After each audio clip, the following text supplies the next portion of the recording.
In this week's lesson, we're going to be looking at optimization problems. Now, optimization problems, as you might expect by looking at the name, are problems in which we are trying to optimize something. That is, we're trying to maximize it or minimize it, trying to get the most or least of something. As our first example of an optimization problem, we're going to be doing this problem here together, a nice abstract mathematical problem, just kind of get a feel for how the process can work. In this case, we're looking for two numbers whose difference is 100 with the smallest possible product. Now, just to be a little bit lazy, I'm going to go ahead and call my two numbers x and y. All right, and we need to figure out first what their difference is. So we need to write an equation for their difference. So I'm going to use d for difference. And I'm going to say that that is going to be x minus y, because of course difference means the result from doing subtraction. But then we also have to figure out what makes it have the smallest possible product. And of course, the product then would be x times y. Now you'll notice that right now we have two equations and we have 1, 2, 3, 4 different variables. That's definitely not something we're going to have much luck working with. But it turns out that we actually can reduce the number of variables a bit, because you'll notice that we have not yet used this 100 up here. So for that first equation, rather than writing d equals the x minus y, we could actually write that there as 100 equals x minus y. And then we reduce the number of variables. Now, in this case, we now have two equations with 3 variables. That still means we can't know exactly what x, y, and p equal, just in terms of solving it to figure out where they all intersect. But what we can do is we can figure out where we would get the biggest or smallest value for it. And that's what we're going to be taking a look at here. Because what we're going to do is we are going to substitute into this equation, the one that has all 3 variables in it, so that we can break it down to just have 2 variables in it. That means I need to either get rid of the x or get rid of the y, and I'm going to do that by solving this first equation for either x or y. Now, to my eye, I think it's going to be easiest to solve that for x, because all I have to do is add the y to both sides. So I'm going to do that. So that would give me 100 plus y equals x. So all I did was solve that one equation for x. But what I'm going to do now is I'm going to take that value of x that I just found, and I'm going to plug that in for x in the other equation. When I do that, I'm going to end up with p equals 100 plus y times y. Notice I ended up with just one variable on this side. That's what I want to see when I'm doing one of these problems, because I now want to figure out what value of y would give us the smallest possible product. Well, that's the minimum, right? And recently on our graphs, we've been looking for how do we find a local minimum. We're going to do the same thing here, which means we need to find the derivative of this equation. And because I have it down to just one variable on this side, that's the variable with regards to which I find the derivative. So I'm going to find dp over dy, basically, the derivative with respect to y. So that's going to give me p prime, just to make our lives a little bit easier. And then I'm going to find the derivative on the right side with respect to y. Well, right now I'd have to use product rule. I don't really want to use product rule, so I'm going to go and I'm going to change the form of that before I finish finding that derivative. I'm going to distribute that y in to make it into 100y plus y squared. That's easier to find the derivative, because then my derivative is just 100 plus 2y. So I found my derivative. Now I want to set my derivative equal to 0, because again, I'm trying to find the minimum value, and then solve that for y. So I would subtract 100 from both sides, and then divide both sides by 2, and we would end up finding that y equals negative 50. Now we're not done yet, because remember it asks us to find both of those numbers. It says find two numbers whose difference is 100. So now I can go back to one of the earlier equations. So I look at both of them. If I plug the negative 50 in for y here, I still won't be able to find out what x is, because I don't know what p is. But if I plug it into this equation, I can. So once you've found one of the variables, go back up to the equation that just had the two variables in it and plug the one you found into that. So I'm going to do that next. So that's going to give me 100 equals x minus the negative 50. And we're going to solve that. So that's the same as 100 equals x plus 50. Therefore, x equals 50. So those are our two numbers. The two numbers that have a difference of 100 are 50 and negative 50 that give the smallest possible product. Now in doing that, we did a few different steps. So let's actually take some notes here about the actual steps that we went through. So the first thing that you end up doing is you got to make sure you know what's going on in the problem. So read through the problem, because these are going to be word problems, and make sure you understand what all is going on. Wherever you need to, find ways to break it down. Write down the little facts about it. Make yourself a little list about, we know this equals this equals this.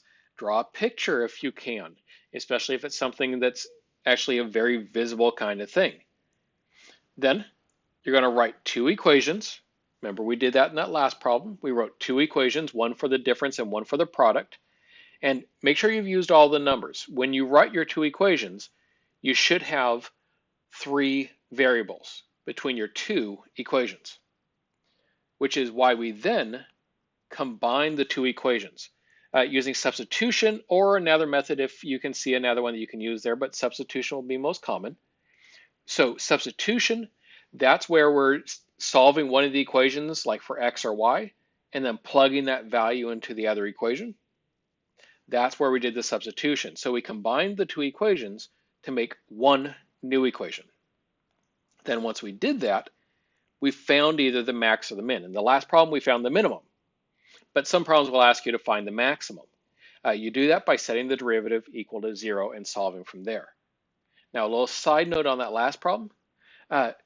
We found our derivative, we set it equal to 0, and we solved it. We got one number out. That one number then, I figured, okay, yes, that's going to go ahead and be my minimum. But if we got multiple answers there, we would have to have done a little bit of checking to actually confirm which one was the minimum. And technically speaking, for a lot of these, because if we were dealing with these in the real world and they weren't math problems that were already made kind of pretty for us, we'd really want to check that it was the minimum anyway by maybe using the second derivative test or something along those lines. From here, we're now going to go take a look at a few example problems that use this, so we can see this optimization problem process in action. So to start with, read through this problem. You'll probably want to pause the video so you can do that, and then start thinking about how would you break down the information about it. So in this situation, we have a shape that's involved because it's a rectangular field. So one of the things that I would love to do on this one is to draw a picture. And if I do that with this one, this is the sort of thing I'm going to be looking at. I have my rectangular field, and it's being divided into 4 sections specifically. That told me that I needed to divide it that way and not, for instance, into like that with my fences. You will also notice that I drew my fences kind of off center. That's on purpose, just because if you had drawn your fences perfectly centered on each side, for instance, it wouldn't actually change anything. You would get the same answer, but I wanted you to be able to see that the answer that we get is not dependent upon them being in those particular positions. All right, now before I go too much further, let's see here. I do know that I have to have an area of 900 square feet, so I'm going to go ahead and make note of that as well over here. And then I don't see any other information up there that I'm going to need to be able to work with. So we can go ahead and start working this one through. Now that 900 square feet, that is a number that I need to include in all this. So I'm going to start by writing an equation that involves the 900, just because it's there staring at me and it seems like a great place to start. So the 900 then is area. Well, I can calculate area, so I'm going to do 900 equals the area of this thing. Now, area of a rectangle is normally length times width. But if I just do that, L and W don't mean anything. because I haven't labeled those in my picture. So I just want to label those so I know what's what here. So I'm going to make this my width, and I'm going to make this one my length. That way I know what I'm tying back to as I do this. It's also going to help me keep everything straight here as I do my next equation, because the other equation has to be something that I can then be optimizing. That is, it's the part that I want to either maximize or minimize. And in this case, we want to minimize the total length of the fence. So that means I'm going to have some sort of an equation here that represents the total length of the fence. So I'm going to call it F for the length of the fence. And so I'll go ahead and write that up here.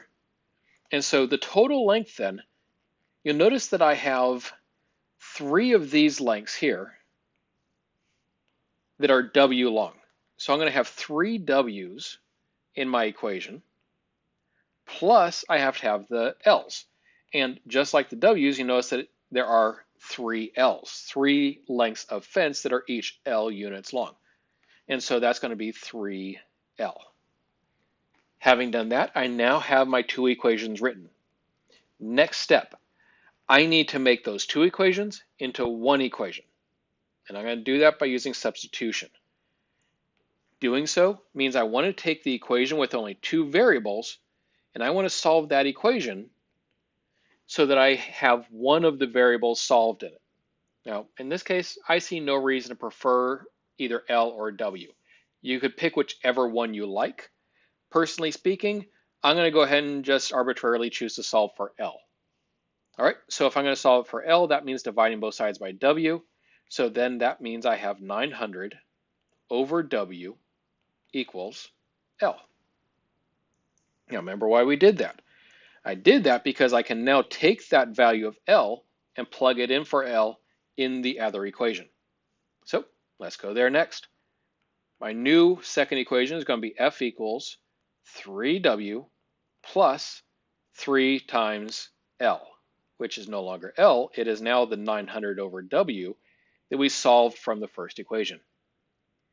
From here, I am going to find the derivative, but before I do, I do want to clean that up a little bit. So let's just do a little bit of tidying here, make it something that's going to be easy to find the derivative. So the 3W, that one's nice and tidy already. But then 3 times the fraction. Well, that 3, remember, is just 3 over 1. So the 3 will multiply by the 900 only. So that's going to give me 2,700. And then the W on the bottom is just W on the bottom. But when we see it like that, it's tougher for us to find the derivative. Remember that that is exactly the same as W to the negative 1. So I'm going to write it that way just because it's more straightforward and easier for us to think about when we do the derivative part, which is next. So let's find the derivative of this equation. So we're going to do F prime equals the derivative of 3W is just 3. And then the derivative of our 2,700 W to the negative 1, it's going to be 2,700. And then the W to the negative 1, remember I multiply the whole thing by negative 1, which is why this is going to become minus 2,700. And then I subtract 1 from the exponent. Remember, negative 1 minus 1 is going to give you negative 2. So we now have our derivative equation. The last thing we really need to do here then is we need to set that derivative equal to 0. So I'm going to go ahead and I'm going to do that. I'm going to just erase the F prime and turn that into a 0 here. And we solve. So a little bit of algebra here. I'm going to move the 2,700 W to the negative 2 to the left side because I can just add it to both sides. And as I do that, the W to the negative 2 is the same as over W squared, which is now a more convenient way to write it. So I'm going to write it that way now. And then I can multiply both sides by W squared and divide both sides by 3. That would give me 900 equals W squared. And then we take the square root of both sides, and we would find that W here equals the square root of 900, which is 30. Now, technically, it actually would be plus or minus 30 because we solved W squared equals 900. But a negative length of fence would be impossible here. So we can go ahead and ignore that based on the context of this problem. So we now know W equals 30. Great. The thing is, though, that we don't know what the length is, but we can find that out pretty quickly, right? So let's go ahead and figure out what the length would be. We can do that by plugging the W that we just found into our original equation that just had L and W in it. And so if you plug it into there, you end up with 900 equals L times 30. So then we divide both sides by 30. And it happens that L also equals 30 in this particular problem. And therefore, that's our answer. Both the width and the length of this fenced area should be 30 feet. Take a moment and read through this problem so you kind of got a sense of what's going on here. Pause the video if you need to. In our last problem, we found that the dimensions that we were looking for were equal. The best shape was going to be a square in that last problem. And so often we've seen that's the case. But that tends to just be the case when the values are the same. In the last problem, we had an equal number of length segments as we did width segments. In this problem, you notice there's a slight variation to that. We would not necessarily expect this particular box to be a cube because you notice it has an open top, which means we're not going to have the same material going with every single dimension as we might otherwise. All right, now when starting this one off, I think a great way to do it would be to draw a picture. So we sketch out a box like this, and I can see that I wanted to have a total volume here of 32,000 cubic centimeters. But then I also need to be able to write some equations for it. So like I need to write an equation for volume. So I'm going to go like 32,000 equals, and now how do we calculate the volume of a box like this? This is a rectangular prism. To find the volume of a rectangular prism, it's length times width times height. Well, that means we would label these, right? So we'd label those on our diagram. So you might have length, width, and height like that. But if we do that, we're going to end up with way too many variables. We're going to end up with an extra variable that we don't actually need here. Can you see why? There's a little bit of wording in the problem that tells us what it is. See if you can find it before I tell you here.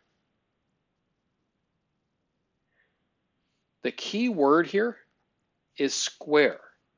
The base is square, which means that those two values must be the same. So rather than making it length and width, I'm going to pick just one of those and use the same letter to represent both. In fact, I've even seen people where they've, instead of using length and width, they decide, okay, well, now they're both X. I'm not a big fan of doing that though. So I'm going to call them both W for the width, which then changes my equation up here. So it's no longer LWH, it's now W times WH. And of course, we can simplify that a bit, right? So this new equation then for my volume is W squared H. All right, so that's our first equation. I do need a second equation. The second equation is going to be whatever we're trying to maximize or minimize. And in this case, we're trying to minimize the amount of material used. Material would be calculated by the surface area. So we want to figure out an equation then for surface area for this box. As I look at the box, that side that I just shaded would be a rectangle that is W times H. So I know that the area of that one side of this, that one face, is WH. And then I'm going to repeat the process with each of the other faces as well. And as I go around, I find that that front face also has an area of WH, as does the side face and the back face. So if I'm just going around the outside there, I find 4 of the faces have an area of W times H. So I'm just going to go ahead and call that 4WH rather than WH plus WH plus WH and so on, right? I don't need to list them all out separately. I could just multiply it by 4. But then I also have to account for the top and bottom. Now that bottom, the base then, notice it is W by W. So that's going to be plus W times W, which of course is W squared.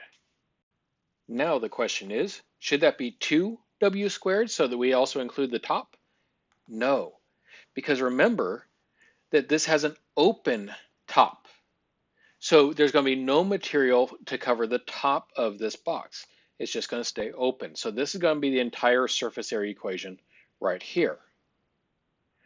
All right, now that we've gotten that, we can start looking to actually do our solving and combining into a single equation. Now, as I take a look at the first equation, and the first equation is the one that I would need to solve, it looks like the easiest one to solve for would be h. That way I don't end up with like square roots in my equation or something like that. So I'm going to solve this equation for h, and then when I do that, I end up getting 32,000 over w squared equals h. And then that's the value of h that I can plug in down here in my surface area equation. So let's do that. I get surface area equals then 4w times 32,000 w squared over w squared, that is, plus w squared there. Now it looks like I can clean this up a little bit because that 4 is going to multiply into the top there. It's going to multiply by the 32,000. And I have the w here and the w squared there, which basically means I have w over w squared. And as you can see, that will reduce down to be just 1 over w. So my new equation for surface area then would be just 128,000 over w plus the w squared. All right, I got my surface area equation. Now I want to start thinking derivative. And again, if you're planning ahead for your derivative, you might choose to rewrite this even one more time as 128,000 w to the negative 1 plus w squared. It of course means the same thing, but it might just make finding the derivative that extra little bit easier here because that's our next step. Let's go ahead and figure out what the derivative of the surface area is. So for this first part, that's going to be giving me negative 128,000 w to the negative 2 plus 2w. There's my derivative. And now that I know that derivative, I want to set it equal to 0 and then solve it for w. The first thing I'm going to do when solving it for w, I think, is I'm going to go ahead and move this to the other side by adding it to both sides. And I'm going to make that w to the negative 2 into the fraction form. So this is going to become 128,000 over w squared. Means the same thing as the 128,000 w to the negative 2 there. But I moved it to the left-hand side, which is why it's now positive, because I added it to both sides. And that equals 2w. All right, so I'm going to multiply both sides by w squared. So 128,000 then equals 2w cubed. And then I divide both sides by 2. So I end up with 64,000 equals w cubed. And then we take the cube root of both sides. And when you do that, you should end up getting 40 equals w. Now that I found w, I still need to figure out what h is. And remember up here, I had an equation for h that I already solved. Because I already found out that 32,000 over w squared equals h. So knowing that, I can now go ahead and solve that equation for h by plugging the w value that I just found into it. So we're going to do 32,000 over 40 squared equal to h. And when we do that, we end up finding that the h value is 20. So the dimensions of our box that we'd be looking for here are that it'd be 40 centimeters on its width, its length and width, because it's square base, with a height of 20 centimeters.